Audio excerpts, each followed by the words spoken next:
नमस्कार दोस्तों, आप सभी का हमारे YouTube चैनल पर स्वागत है दोस्तों हम आज 10वीं कक्षा से संबंधित प्रश्नोत्तरी देखने वाले हैं दोस्तों। और यह जो प्रश्नोत्तरी है दोस्तों, पहले हम महत्वपूर्ण कथन को देखने जा रहे हैं दोस्तों। ओके, वह कथन जो है किताब में दी हुई दोस्तों, उन्हें हम पहले देखेंगे, फिर बाद में उससे संबंधित और प्रश्नों के भी देखेंगे दोस्तों। तो चलिए दोस्तों शुरू करते हैं। हम आज पहला प्रश्न है, देखिए ये हमारा 14 नंबर का टेस्ट है।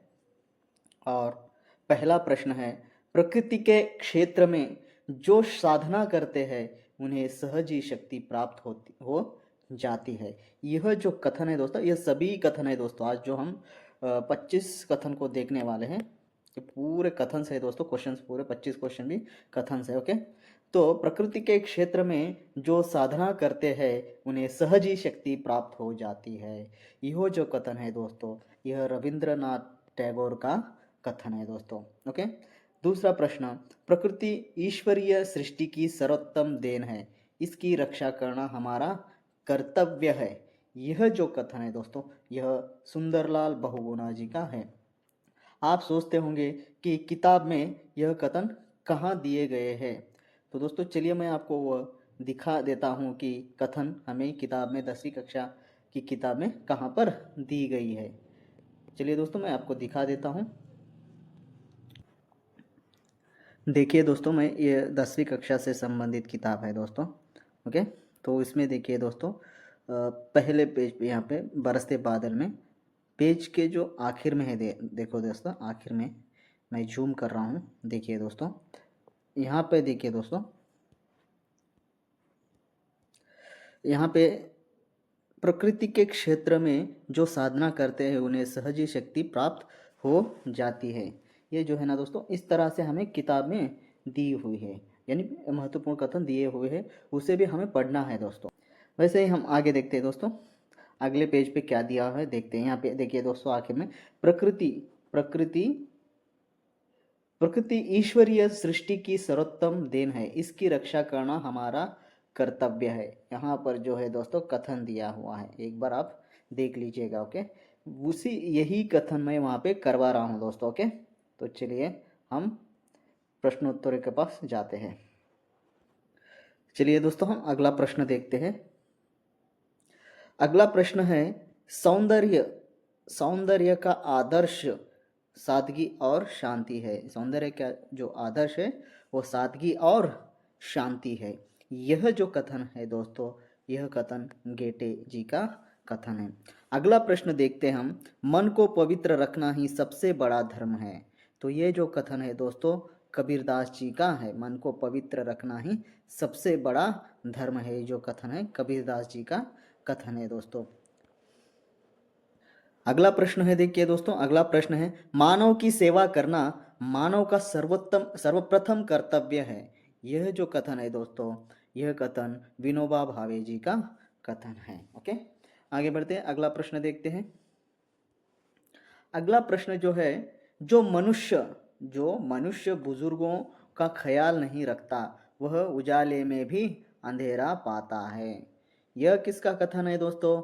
यह कथन है विनोबा भावे जी का ही कथन है दोस्तों। आप वीडियो को पॉज करके भी देख सकते हैं, और अगर मैं चाहूँ तो फोर जो विकल्प है दोस्तों, चारों को पढ़ लेता हूँ, फिर आकर में उसका जो उत्तर होगा उसी को देखेंगे हम। ओके, अगला प्रश्न है, जो निस्वार्थ भाव से उपकार करता है वही साधु कहलाता है। ये MEL, बी स्कंद पुराण, सी धम्मपद, डी ऋग्वेद। तो ये जो है ना दोस्तों, यह कथन स्कंद पुराण से लिया गया है। यह जो कथन है स्कंद पुराण से लिया गया है दोस्तों। ओके, चलिए आगे बढ़ते, अगला प्रश्न देखते हैं। 8 नंबर का प्रश्न है दोस्तों, लगन को कांटों की परवाह नहीं होती। लगन को कांटों की परवाह नहीं होती, यह किसने कहा है दोस्तों? तो यह जो है मुंशी प्रेमचंद जी ने कहा है, और यह जो कथन है मुंशी प्रेमचंद जी से संबंधित कथन है। ओके, अगला प्रश्न, अहंकार छोड़ने पर ही मनुष्य मानवता के पथ पर बढ़ सकता है। अहंकार छोड़ने पर ही मनुष्य मानवता के पथ पर बढ़ सकता है। यह जो कथन है दोस्तों, स्वामी विवेकानंद जी का कथन है। ओके, आगे बढ़ते, अगला प्रश्न देखते, 10 नंबर का प्रश्न है, देखेंगे। अपने आप को सबसे बड़ा बुद्धिमान समझना सबसे बड़ी मूर्खता है। अपने आप को सबसे बड़ा बुद्धिमान समझना सबसे बड़ी मूर्खता है। तो ये जो है बेनॉड शाह का है। ये किसका है दोस्तों? बेनॉड शाह जी का है। अगला प्रश्न है, यश त्याग से मिलता है। यश किससे मिलता है दोस्तों? त्याग से मिलता है। यश त्याग से मिलता है, धोखेधड़ी से नहीं। तो यश जो है, हम जब भी हम त्याग करेंगे तभी हमें सफलता मिलेगी दोस्तों। धोखाधड़ी से नहीं मिलता है, धोखेधड़ी से नहीं मिलता है। तो इसका जो यह जो कथन है दोस्तों, यह मुंशी प्रेमचंद जी का कथन है। ओके, आगे बढ़ते हैं, अगला प्रश्न 12 नंबर का। इस संसार में वैर से वैर कभी शांति नहीं होता, प्रेम से ही वैर शांत होता है। सॉरी, शांति नहीं, शांत। इस संसार में वैर से वैर कभी शांत नहीं होता। वो किससे शांत होता है दोस्तों? प्रेम से शांत होता है। ओके, तो यह जो कथन है, यह धम्मपद से लिया गया है दोस्तों। ओके, यहाँ पे धम्मपद से ये जो कोटेशन है लिया गया है। अगला प्रश्न देखते हैं। सत्य से बढ़कर धर्म नहीं है, सत्य स्वयं पर ब्रह्म परमात्मा है। यह किसका कहना है दोस्तों? यह जो है ऋग्वेद का कहना है। सत्य से बढ़कर कोई धर्म नहीं है। कौन कह रहा है दोस्तों? ऋग्वेद कह रहा है। सत्य से बढ़कर कोई धर्म नहीं है, सत्य स्वयं में क्या है? वो परब्रह्म यानी परमात्मा है। सत्य स्वयं में ही परमात्मा है। ओके, आगे बढ़ते हैं दोस्तों, 14 नंबर का प्रश्न देखिए। विश्वास मैत्री का मुख्य अंग है। विश्वास मैत्री का मुख्य अंग है। वह किसका मुख्य अंग है दोस्तों? मैत्री का मुख्य अंग है। तो यह जो कथन है प्रेमचंद जी का कथन है। आगे बढ़ते हैं। विद्या का अंतिम लक्ष्य चरित्र निर्माण होना चाहिए। विद्या का अंतिम लक्ष्य क्या होना चाहिए? चरित्र निर्माण होना चाहिए। यह कथन किसका है दोस्तों? ये कौन कह रहा है दोस्तों?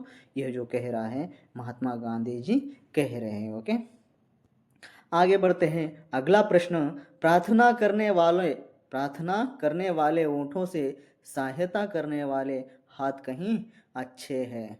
तो इसका जो सही उत्तर है दोस्तों, वह यानी ये कौन कह रहा है दोस्तों? ये मदर टेरेसा जी कह रहे हैं। ओके, तो इसका आंसर डी होगा। अगला प्रश्न, शांति के समान कोई तप नहीं, संतोष से बढ़कर कोई सुख नहीं। यह किसका कथन है दोस्तों? तो यह जो है चाणक्य जी का कहना है। ओके, चलिए आगे बढ़ते हैं। 18 नंबर का प्रश्न है, देखिए 18 नंबर का प्रश्न है, देखिए। प्रेम में द्वेष को मिटाने की शक्ति होती है। ये कौन कह रहा है दोस्तों? प्रेम में द्वेष को मिटाने की शक्ति होती है। ये जो कह रहे हैं अनजान। दोस्तों यहाँ पे कोई नाम आना चाहिए, मगर जो किताब में दिया है उसी को मैंने प्रश्न बनाया है और वहाँ पर भी अनजान लिखा हुआ है। ओके, अगला प्रश्न देखते हैं। स्वप्न साकार करना है तो चिंता छोड़कर कुछ श्रम करो। स्वप्न अगर आपको साकार करना है तो चिंता छोड़कर श्रम करो। यानी हमें डीएससी हासिल करना है तो क्या करना चाहिए? हमको चिंता नहीं करना चाहिए। हमें क्या करना चाहिए? श्रम, पढ़ना चाहिए। हाँ, हमें क्या करना चाहिए? पढ़ना चाहिए। लगातार हम पढ़ाई करते रहेंगे तो हमें जो है ना, अपना जो सपना है वो साकार हो जाएगा और उसमें हमें सक्सेस भी मिलेगा हमें। ओके, तो यह जो कथन है दोस्तों, यह दिनकर जी का है। ओके, आगे बढ़ते हैं, अगला प्रश्न देखते हैं 20 नंबर का। परिश्रम का उपभोग करे नर, इससे सुख कर स्वयं करे श्रम।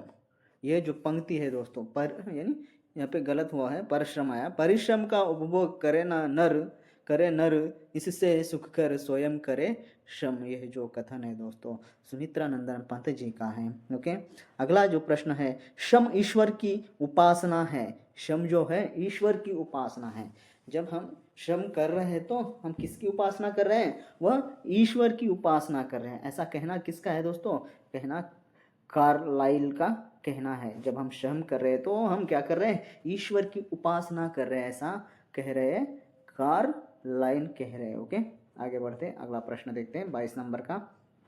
महात्मा के मन वचन कर्म एक से होते हैं। महात्मा के जो मन वचन कर्म एक से होते हैं, दुरात्मा के भिन्न भिन्न। यह किसका कहना है दोस्तों, तो यह जो है भारतेंदु हरिश्चंद्र जी का कहना है कि महात्मा के मन वचन और कर्म एक से होते हैं, दुरात्मा के भिन्न होते हैं। दोस्तों सत्य है दोस्तों, ये जो भारतेंदु हरिश्चंद्र जी कह रहे हैं सत्य ही कह रहे हैं। क्योंकि दोस्तों अगर सत्य को सभी ने जान लिया है तो उसका एक ही आंसर होगा, यानी अलग अलग आंसर नहीं रहेंगे। जैसे कि मैथ्स में हम अगर मैथमेटिक्स देखा जाए, एक एक एक प्रश्न है समझो, हमें अलग अलग मेथड में अगर करेंगे, उसे सॉल्व करेंगे तो भी उसका आंसर एक ही आएगा, यानी सेम आंसर आएगा। तो वही यहाँ पे भी भारतेंदु हरिश्चंद्र जी कह रहे हैं। ओके, अगला जो प्रश्न है, मधुर संगीत आत्मा के ताप को शांत कर सकता है। मधुर जो संगीत जो होता है दोस्तों, आत्मा को शांत कर देता है हमें। तो यह किसका कहना है, तो यह है दोस्तों महात्मा गांधी जी का कहना है। ओके, आगे बढ़ते हैं, अगला प्रश्न देखते हैं। 24 नंबर का प्रश्न है दोस्तों, संगीत टूटे हुए हृदय की औषधि है। यह के कौन कह रहा है दोस्तों, संगीत जो टूटे हुए हृदय की औषधि है। ये कौन, ले हंट। यहाँ पे दो जगह दिया है दोस्तों, चाहे तो आप इसे रफ कर सकते हैं। ओके, मैंने बाद में विकल्प बनाए थे, पहले एक ऑनलाइन आंसर बनाया था, ऑनलाइन क्वेश्चन आंसर बनाया था, फिर बाद में उसे विकल्प के रूप में मैंने उसमें बदलाव किया था। तो इसका जो सही आंसर है ले हंट। अगला प्रश्न है 25 नंबर का, संगीत का दूसरा नाम संजीवनी है। तो यह जो कहने का किसका, कौन कह रहा है दोस्तों, ये जो है शेख सादी कह रहे हैं कि संगीत का जो दूसरा नाम है वह है संजीवनी है, ऐसे शेख सादी कह रहे हैं। दोस्तों यह थे हमारे आज के 25 प्रश्न। हम कल और 10वीं कक्षा से संबंधित और 25 प्रश्न देखेंगे। दोस्तों साइंस से संबंधित, टेट से संबंधित मार्केट में कोई किताब अवेलेबल में नहीं है दोस्तों। अगर होती तो मैं आपको बता देता था। मैं परसों बुक फेयर को गया था दोस्तों, तो मैंने एक बार बुक स्टोर को जाके देखा है कि कोई साइंस से संबंधित, टेट से संबंधित कोई किताब अवेलेबल में है या नहीं, या पब्लिकेशन। तो कोई किताब या पब्लिकेशन अवेलेबल में नहीं है दोस्तों। कुछ पब्लिकेशंस है दोस्तों, वह जो है सामाजिक अध्ययन से संबंधित है, और मैंने उससे संबंधित मैंने पहले ही एक वीडियो में मैंने वो किताबों के बारे में बता दिया था। अगर आप चाहोगे तो उसे लेकर पढ़ सकते हो, फिर भी समय कम है दोस्तों। एक बात आपको क्लियर करना चाहता हूँ कि मैं जो है आपको संपूर्ण रूप से वीडियो बनाकर नहीं दे पा रहा हूँ, क्योंकि मेरे पास बहुत कम समय है दोस्तों। मैं कॉलेज जाना और वहाँ का जो काम होता है उसे भी करना पड़ता है, फिर उसके बाद घर पर आके फिर पढ़ाई करने के बाद और वीडियो बनाना पड़ता है, फिर उसमें से प्रश्नोत्तरों को ढूंढना पड़ता है और अलग अलग तरह से प्रश्न बनाना पड़ता है। तो वह अकेला इंसान नहीं कर पाएगा।